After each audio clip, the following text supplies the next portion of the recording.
Good morning, Ram Ram, सत श्री अकाल। Welcome to garden कलाकारी। एक गार्डनर के लिए प्लांट्स के लिए मिट्टी अरेंज करना is a very difficult task. तो आज हम उसी एक डिफिकल्ट टास्क को इजी करने की एक टेक्निक बताएंगे। आज हम घर पर ही खाद बनानी और यू कैन से एक अच्छी फर्टाइल मिट्टी बनानी सीखेंगे। तो चलिए देखते हैं कैसे। घर पे ही मिट्टी बनाने के लिए आपको ज़्यादा कुछ नहीं, बस जो आपकी रॉ वेजिटेबल्स है उसका वेस्ट चाहिए। रॉ वेजिटेबल्स में जैसे कोई सब्जी आपकी खराब हो जाती है वो भी चलेगी, या जैसे छिलके होते हैं वो। इसके अलावा आपके प्लांट्स का जो वेस्ट रहता है आप उसको भी यूज़ कर सकते हैं। ये मैंने इसमें ऑलरेडी इतना किचन वेस्ट डाल रखा है। अब ये जो बाकी का है हम इसे भी डाल के, ये सूखे पत्ते और गीले पत्ते, जैसे गार्डन में पत्ते झड़ जाते हैं ना, तो आप उन्हें भी इसी में डाल दें। ये भी अच्छा काम करते हैं। सूखी लकड़ियाँ और जितनी भी चीज़ें आप बायोडिग्रेडेबल चीज़ें ले सकते हैं वो सारी की सारी इसमें डालते हैं। इनमें बहुत टाइप के न्यूट्रिएंट्स होते हैं, तो ये काफ़ी हेल्पफुल रहता है आपके प्लांट्स के लिए। इसकी बनाई मिट्टी एक्चुअली बहुत ज़्यादा फर्टाइल होती है। मैं इस प्रोसेस को आज से नहीं, मैं इसको काफी टाइम से कर रही हूँ। प्याज के छिलकों से बढ़िया न्यूट्रिएंट पौधों को कोई नहीं दे सकता। नाइट्रोजन मिलता है इससे प्लांट को नाइट्रोजन मिलता है।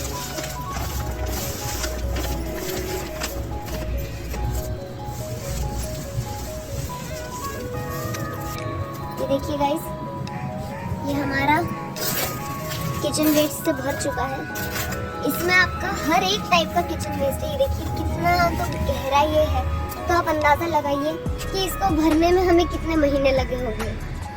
अब बारी है इसकी टॉप लेयरिंग की।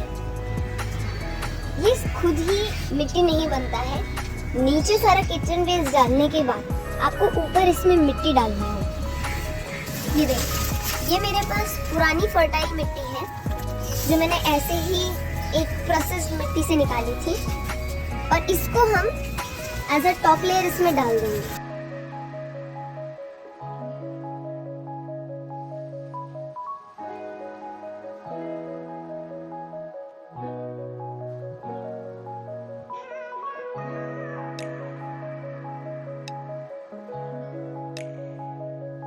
ये देखिए, ये मेरे पास एक प्लांट है, ये आंवले का पेड़ है।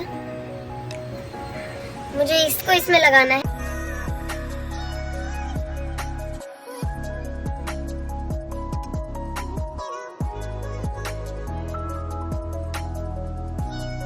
ये प्लांट इसमें लग चुका है, पर जस्ट बिकॉज इसकी डंडी बहुत पतली है तो ये ठीक से खड़ा नहीं हो पा रहा। ये देखिए, क्योंकि ये खड़ा नहीं हो पा रहा था तो इसके लिए आई है एक सपोर्ट। ये आई है एक छोटी डंडी। इस डंडी के सपोर्ट से ये प्लांट हम यहीं पर खड़ा करेंगे। क्योंकि ये टिक नहीं रहा था तो हमने इसको डंडी के सहारे बांध दिया है। अब ये खड़ा रहेगा थोड़ा सा।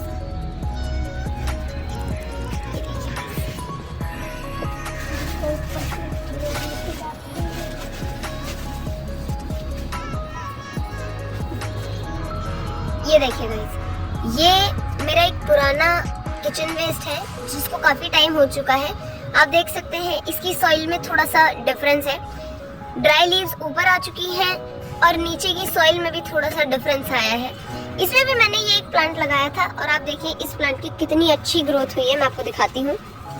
ये देखिए, ये आप प्लांट देखिए, इसमें बड्स भी आने लगी हैं और ये मैंने कम्प्लीटली किचन वेस्ट में ही लगाया था। जो प्रोसेस मैंने आपको अभी बताया है, ये प्लांट उसी प्रोसेस में लगा हुआ था। इवन इसमें एक साइड एक चाइल्ड प्लांट भी आने लगा है। ये देखिए, ये देखिए, तो आप देख सकते हैं किचन वेस्ट में भी प्लांट लगते हैं और वो कितने अच्छे से सर्वाइव करते हैं। वैसे क्या आपको इस प्लांट का नाम पता है? पता है तो प्लीज मुझे कमेंट सेक्शन में जरूर बताएं। अब ये देखिए, ये वाला प्लांट भी मैंने कंपोस्ट में ही लगाया था। पर क्योंकि इसको ज्यादा टाइम हो चुका है तो आप देखें ये पूरा ऊपर तक भरा हुआ था और अब इसकी मिट्टी कितनी नीचे जा चुकी है। ये भरा हुआ था पॉलीबैग एंड इसकी इतनी मिट्टी नीचे जा चुकी है। तो जैसे जैसे आपका टाइम बीतता जाएगा आपका कंपोस्ट नीचे जाता जाएगा। ये देखिए, अब ये वाला और भी पुराना है जिसमें कंप्लीटली हर एक चीज मिट्टी बन चुकी है। ये देखिए, इसकी आप मिट्टी देखें, ये बिल्कुल वैसी ही मिट्टी है जैसे मैंने आपको अभी स्टार्टिंग में दिखाई थी। ये तो बिल्कुल ही पुराना है। ये कट्टा इतना छोटा हो गया कि हमें इसे फोल्ड करना पड़ा है। तो आप अंदाजा लगाएं, ये ऑलरेडी इतना फोल्डेड है और उसके बावजूद भी ये इतना हो चुका है। सिर्फ इतनी सी इसमें मिट्टी रह गई है। और ये देखिए, इसमें जो प्लांट लगाया था उसमें फ्लावरिंग कितनी अच्छी होती है। और ये मेरी सिर्फ आज की नहीं, ये मेरे डेली की फ्लावरिंग है। डेली मेरे प्लांट्स में इतने ही फ्लावर्स आते हैं और मेरा गार्डन ऐसे ही हरा भरा दिखता है। ये देखिए, ऐसा नहीं कि आप सिर्फ इसमें छोटे ही प्लांट्स लगा सकते हैं, आप इसमें बड़े भी लगा सकते हैं। ये केली का पेड़ है, ये भी मैंने इसी में लगाया था। अब ये देखिए, इसकी भी मिट्टी बैठ चुकी है और ये भी प्लांट भी अच्छा खासा बड़ा हो चुका है।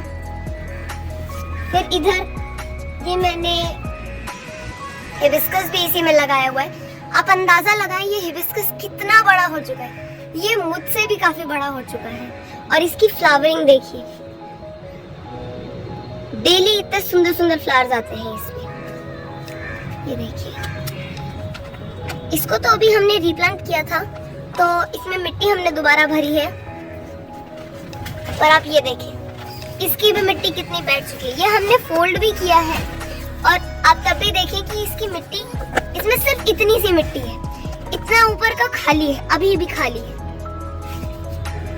पर आप इनकी ग्रोथ देखें, ये कितने बड़े हो चुके हैं।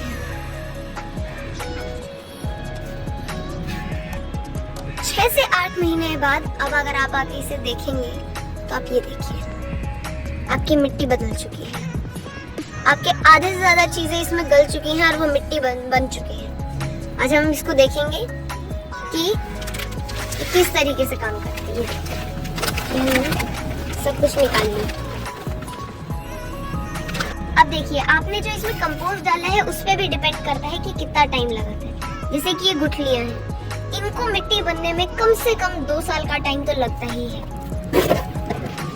जितनी आपकी पतली चीजें रहती हैं, जैसे कि आलू के छिलके, प्याज के छिलके एंड छिलके वाली जितनी चीजें रहती हैं वो तो जल्दी हो जाती है, पर उसके अलावा आप जितना हार्ड में जाते जाएंगे वो चीजें उतना ज्यादा टाइम लेती है। तो इसीलिए मेरी कुछ चीजें तो गल गई हैं पर कुछ चीजें अभी भी एज इट इज हमें दिख रही हैं। कोई बात नहीं, उसको हम दोबारा जब इसको कंपोस्ट भरना शुरू करेंगे हम उसको सबसे नीचे डाल देंगे।